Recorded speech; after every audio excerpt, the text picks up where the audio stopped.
ने देला लिख दई सुनो अब तुम्हारे बैठ के तना सास ने अगर देला लिख दई तो दिन भर बहू नो में डग नहीं धरी सास की लिपि देला में दिन भर बहू ने डग नहीं धरी और अब तो विपास शास्त्र बता में है सास ने अगर देला लिपि तो दिन भर बहू नो में डग नहीं धरी और अब सास लिप रही हो को हाथ पे लात धर दे हाथ पे लात धर दे ओह मम्मी सॉरी मैंने देखी नहीं मम्मी का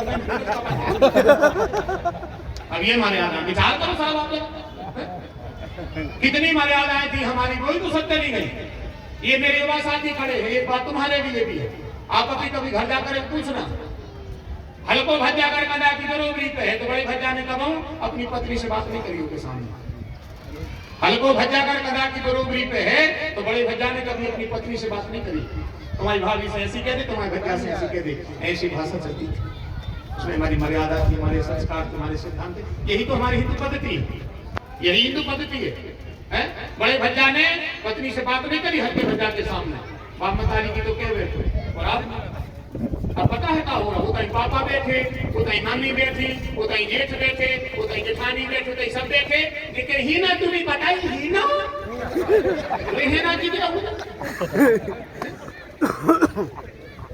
समय नहीं बदला साहब हम बदले हैं पता है आप सबके लिए बहुत अच्छी घटना सुनाए आप सबके लिए एक पिता ने अपने बेटे को बहुत पढ़ाया वो बोला को हम बेटा पर दर्जा करेंगे पैसा वार हो गए सबों के गिरते घूमे बहुत पढ़ा है अपने बेटे को और पिता उसको पढ़ाते ये भूल गया कि मैंने संस्कार नहीं पढ़ा भूल गया पिता के मैंने संस्कार नहीं पढ़ा पाए मैंने कभी ये नहीं कहा कि जो घर के दादा है इनके पांव पर ले जे भाई साहब है इनके पांव पर ले जे बुआ है जे दादी है इनके पांव पर ले जे गांव के स्टैंड से काम कर ले ये मैंने कभी नहीं कहा मैंने ये कहा कि तुम तो केवल पढ़ो मैंने उसकी दुनियादारी से दूर रख दिया कभी उसको दुनिया में शामिल नहीं होने दिया जिस दिन वो पढ़ करके अपन दर्जी पर गया एक दिन एक घटना घटी पिता बुरा हो गया और बेटा कामयाबी के कदम चूमने लगा एक दिन पिता ने फोन लगाया बेटी बहुत दिन हो गए हैं हमने तुम्हें देखा नहीं है बेटा मेरा अंत समय है तुम्हें देखने की मेरी इच्छा है बेटा विदेश में हमें तुम्हारे लिए देखने की इच्छा है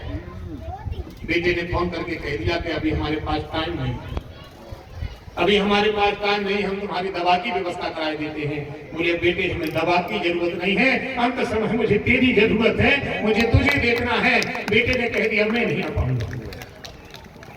पाऊंगा पिता को ध्यान आया कि हम तो हजारों लाखों के समय से निकाल करके और जब तेरा सिर में दर्द हुआ तो मैं रात भर नहीं सोया तो जितनी सी तकलीफ भाई तुम अपनी माँ की गोद में था मैं रात भर नहीं सोया और आज तुमने कह दिया कि पिता मेरे पास टाइम नहीं है उसी समय पिता के प्राण उसी समय उसके प्राण निकल गए सुबह किसी ने संदेशा दिया कि भैया तुम्हारे पिता का प्राण निकल गए हैं तुम्हारे पिता ने संसार को छोड़ दिया है तुम जल्दी आओ उसने फोन करके कहा कि मरने के बाद क्रिया में जो भी खर्चा आया है उसका मैं तुम्हें वो फोन पे वहन करूंगा वो पैसा नहीं दूंगा